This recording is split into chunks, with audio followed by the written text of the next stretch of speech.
जी हाँ, एक पैम्पर अब महीनों चलेगा और बार-बार आपको पैम्पर लेने की ज़रूरत नहीं पड़ेगी। तो चले मैं आपको आज आपके साथ एक ऐसा तरीका शेयर करूँगी कि आप मुझे दुआएँ देंगे। तो चलें जी चलते हैं वीडियो की तरफ। मैं हमने लि अस्सलाम वालेकुम, कैसे हैं आप सब? जहाँ रहें, खुश रहें, आबाद रहें। तो हमने लिया है इस तरह का एक क्लॉथिंग बैग जहाँ जिसमें हम कपड़े भी लेके आते हैं और बच्चों की चॉकलेट वगैरह भी आती हैं।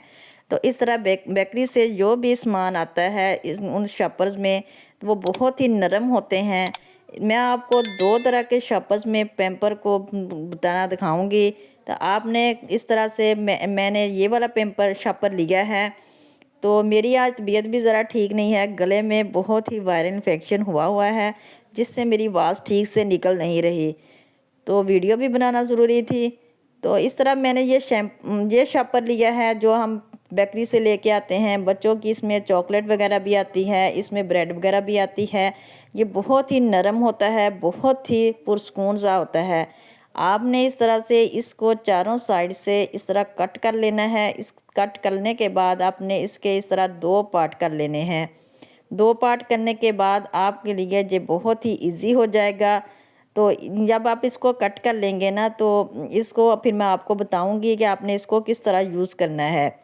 इस तरह से आप इस अपने पैम्पर को बार-बार आपको इस जो है वो नया नहीं पैम्पर लगाना पड़ेगा। आप एक पैम्पर से पूरा महीना जो है वो इस्तेमाल कर सकते हैं, क्योंकि आजकल पैम्पर भी बहुत महँगे हो गए हैं और गरीब आदमी की पहुँच से दूर हो गए हैं।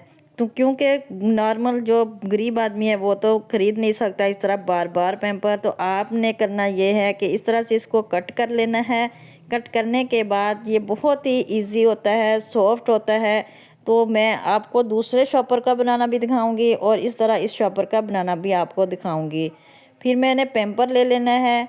पैम्पर भी मैंने इस तरह से जो है आम ही घर में जो यूज़ करते हैं। मेरे तो बच्चे बड़े हो गए हैं, लेकिन मैं आपको बताने के लिए एक पैम्पर लेके आई हूँ। यहाँ से जिस तरह का मिला मैं उस कंपनी का ही लेके आ गई हूँ। तो मैंने इस तरह से एक पैम्पर लिया है, फिर मैं आपको बताऊँगी कि मैं इसके साथ क्या जुगाड़ लगाऊँगी। तो इस तरह से आपने फिर वो कपड़ा जो लिया है पैम्पर कपड़े का वो शॉपर होता है, तो आपने उसको कट कर लेना। एक तरीका जो है वो आपने दूसरा शॉपर ले लेना है जो आम हमारे घरों में आते हैं। तो ये लेकिन ये तरीका मुझे खुद भी ठीक नहीं लगा था, फिर भी मैं शेयर कर देती हूँ आपके साथ, क्योंकि जो बहुत ही ज़्यादा होते हैं गरीब बच्चे लोग, तो उनको वो ज़्यादा अफोर्ड भी नहीं कर सकते उस तरह के शॉपर।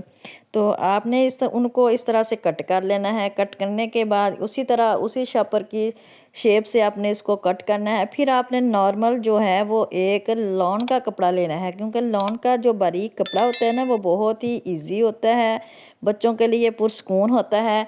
तो इतनी देर में अगर आप मेरे चैनल पर नए हैं, मेरे चैनल को लाइक सब्सक्राइब और शेयर लाजमी कर दीजिए। तो आपने इस तरह से कर लेना है शॉपर को कट, और इसकी फिर बाद में आपने कपड़ा लेना है जो लॉन का कपड़ा है। इसको बहुत ही सॉफ्ट सा कपड़ा लेना है, क्योंकि इसकी वजह से बच्चे को रैशेस ना हो और उसके जो हैं वो दाने वगैरह भी ना बने। तो आपने इस तरह से लेके उसके अंदर जो है वो रख देना है शॉपर। फिर आपने उसको फ़ोल्ड कर लेना है। फ़ोल्ड कर लेने के बाद आपको अच्छी तरह से आपने इसको हाथ की मदद से इसकी तह बैठा लेनी है। अगर आप चाहें तो आप सुई धागे की मदद से इसको सी भी लें, लेकिन इतना तरद्दुद करने की ज़रूरत नहीं है, क्योंकि हमारे घर में पुराने जो लान के कपड़े होते हैं वो काफ़ी होते हैं। इस तरह आप उनको इसके अंदर रख के, तो फिर आप इसकी तह जो आपने लगा ली है आप इसको पैम्पर के अंदर रख सकते हैं। और जब आपका बच्चा जो है वो अंदर पैम्पर गीला हो जाए, तो फिर आप इसको घंटे 2 घंटे के बाद इसको चेंज कर सकते हैं और कपड़े को अंदर से उठाएं और बाहर निकाल दें, फिर दूसरा रख दें। इस तरह से आपके पैम्पर की बचत भी हो जाएगी और का आपका बच्चा जो है वो भी कंफर्टेबल। इस तरह रखने के बाद ऊपर कोई आप टैल्कम पाउडर जो कोई भी है आपके पास आप छींट दें, तो इससे बच्चे के जो है वो रैशेस नहीं होंगे। तो अगर आपको मेरी वीडियो पसंद आई है तो मुझे दुआओं में याद रखिए और कमेंट बॉक्स में ज़रूर बताना। अल्लाह हाफिज़। दुआओं में याद रखिएगा।